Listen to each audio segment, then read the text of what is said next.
All right, excellent. Joining us on the phone right now is my friend Dan Shaughnessy. Shaughnessy, I'm going to give you credit to start out here. At least you're honest. You admit you don't vote for Curt Schilling because you don't like him. You don't like his politics. There are other guys, I suspect, feel the same way you do, but don't admit it. Is that right? We prefer to characterize it as the total package of the candidate. Every candidate comes with the total package. It's not always just about the numbers. And one of the confusing parts of this is that Kirk's numbers, they're borderline. Rice was a little bit like this, and Rice kept growing and growing, got in the 15th year. I mean, for all the Kirk people out there, and Jerry, I know you're one of them, he was a great pitcher. We know that. He's getting in next year. So this conversation really doesn't matter. I mean, yeah, but here's the thing, Dan. You have you voted for him in the past? I know I did at least once, okay, maybe twice. I need to go back and look. He's been on the ballot 8 years. I think it's been. It went on, I think, in 12. I think you've told me in the past you supported him. So you can't say he's a borderline candidate because you were already convinced. Well, he is borderline. I mean, I voted for Garvey. I voted for Garvey and then stopped voting for him. Okay, but we're just talking about your vote. Your vote. You said he was you said he was a Hall of Famer a few years ago. He was in, according to you, he should be in. You vote for him.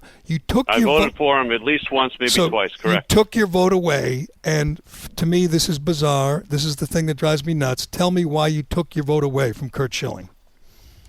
I thought the total package, I decided I did not want to honor the total package here. I don't want to be part of it. Well, what happened? Somebody else can put him in. So what happened? Tell me what happened. I choose not to honor him in the Hall of Fame. Because of the T-shirt, and that's correct? my vote. The T-shirt. So why don't you call the other 120 guys that didn't vote for him and ask them? Or you could call the other 400 guys that did vote for him the first time he was on the ballot. Right. His votes are way better now than they were before a lot of the quote-unquote nonsense. So why are so many people all of a sudden voting for him that didn't vote for him before? You should really spend time talking to those guys. Because I've written what I gave you credit for that. It's all there. You can read it to your people. And it's all there. I know. And you said one of the reasons was he called Adam Jones a liar. I want to know that's part of the total package. So the total package, he doesn't believe Red Sox fans would yell that word out in front of a whole bunch of other Red Sox fans. I don't believe it either. I think, and I don't. Lots of people don't believe it. You think that's disqualifying? I said the total package, Jerry. And the T-shirt about the rope tree, last time we talked about this, that's what pushed you over the edge. The T-shirt. Part of the total. I think that was the year that I said, you know what, this is how he feels about us. I don't really need to honor him. And one more thing, because I'm looking at your column right now. It doesn't help when he has to explain his Nazi memorabilia collection. First of all, that is, even by Globe standards, that is just completely dishonest. He's a World War II buff. He collects World War II stuff. It's not a Nazi memorabilia. It's World War II stuff. I don't know if you're aware of this. You may not be a history guy. They're kind of important. When you collect World War II stuff, you're going to end up with some Nazi stuff. That you can't really think that's a mark against a man who's trying to get it in the Hall of Fame. I'm just telling you my vote. Again, you got to round up the other 120 guys that didn't vote for him yesterday. I'd love to, and we've talked about a few of them. That's Mike Shalen's take. And I've written about this. I am, by the way, not the guy who didn't vote for Jeter. That is not me. Do you know who it is? And I've no. And I hope it should come out. I think votes should be transparent. But at the same time, we can't be like burning people's houses down because we don't like their votes or take this guy's vote away. I mean, you know what? You want to take guys' votes away? Be a baseball writer for 10 years. Get your own vote how you want, and then hide and don't disclose it if that's what you want to do. I don't want to take votes away. Can we not be burning down the houses of people? I got my house burned down because I didn't vote for Edgar Martinez. Oh, you don't like Edgar. I didn't vote for Trevor Hoffman, Jeff Bagwell, Mike Piazza, Pudge Rodriguez. I didn't get any calls about those guys. Larry Walker. You didn't vote for Larry Walker, correct? No. You just had one guy. You had one name on your ballot. Guy. All right, next year, I'm going to assume you will have no names on your ballot. Is that correct? This is a problem.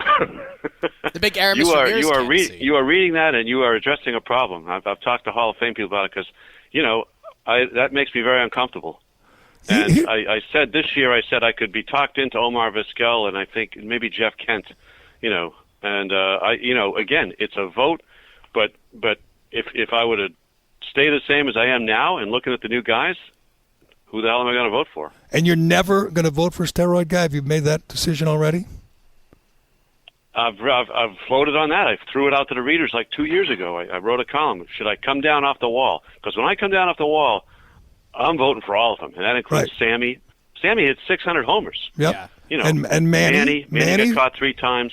I mean, you're either all in or all out. I don't like cherry picking them. I agree with that. Clemens and Bonds are okay because they were, whatever. They were better. And I mean, and again, there's a lot of larger stories today because Schill's getting in. So this little thing we're doing is really not that important. Well, it's part of the Schilling. It's part of the Schilling grievance. But the Bonds Clemens thing, they're not getting in. And you want to roll it ahead. Bonds Clemens, the last year they're eligible is the first year David Ortiz is eligible, and he's going to fly in. So the year that Ortiz flies in because he got the presidential pardon from the commissioner, that's going to be the year that Clemens and Bonds go away forever. How's that? I made the prediction a couple of years ago that Ortiz would be the first steroid guy.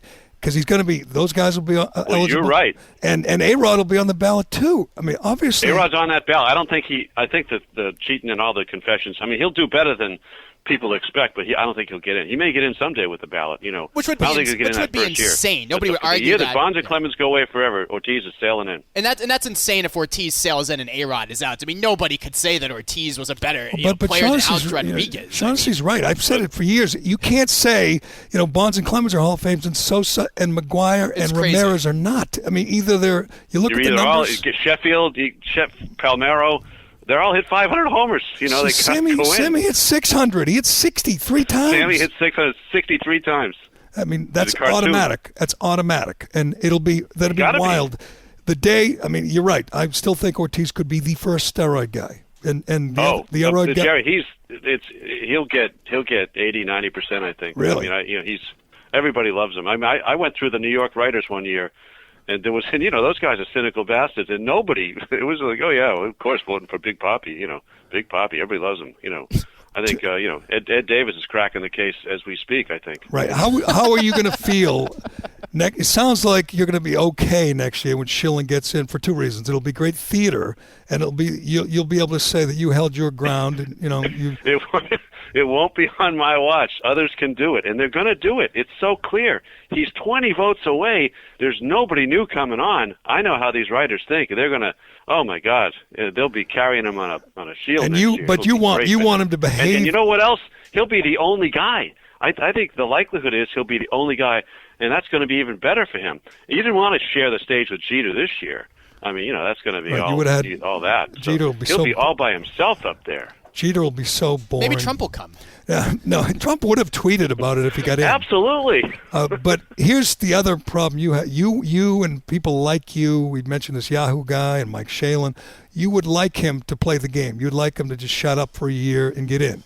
But he won't. And you got to give him credit for that. He sticks to his guns. He's going to go in there. I predicted already he's not going to wear a Diamondbacks hat or a Phillies hat or Red Sox hat. He's going to wear a MAGA hat, and he's going to go in there with two middle fingers up. He's not going to go quietly. That'd be a nice plaque.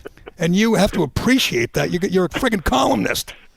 Do you have to go every year because you got the Spink Award? Do you have to go? Do you go every year? I like going. Oh, I'm not saying you don't, go. but you're like part of the group that goes every year. I mean, I don't have to. I'm not obligated to go with that, but I mean, I like going. And you sit on like a porch in a rocking chair and like talk to Earl Weaver. I get to talk to the Hall of Famers, and I've talked to them about everybody. Yeah. Did you talk to Bill Conlon about his family? That's always a sensitive subject. I don't think they are anywhere near it. And again, we had nothing to do with that. But you admit there are bad people in the Hall of Fame. We can all admit that. Of course. And you think Schilling's a bad person, but he's so bad that he can't be in. I'll be happy for his family, and the guy was a really good pitcher, and I just choose not to honor him. As I said, I'm just repeating myself now. It's all in print, so we needn't. Again, I gave you credit to start. At least you admit it. There are a lot of guys who won't admit it. But you're right. I mean, but your last point for me, Shaughnessy, is you're right in your column that this myth that Schilling was this bona fide Hall of Famer. He already said he voted for him, I know, Alex. but Jerry, 5 years ago, Schilling was not unhinged on Twitter in 2012, 2013, and still was getting fewer votes than he is now. So that kind of destroys the argument. Less than half the people who have voted over his time in the ballot have voted for him. I mean, he's gotten less than half of the overall votes. So you're really talking about half the population. It's because, Rice was like that. Rice was, Larry Walker got 5% and got up to 75 yesterday. You should be talking. Those guys changed their votes. A lot of guys changed their votes in that direction. But you know what? Talk to them. Larry you know? Walker, one of the reasons I bet he's in is he was such a cool guy, a fun guy. Everybody liked him. Worked the other way.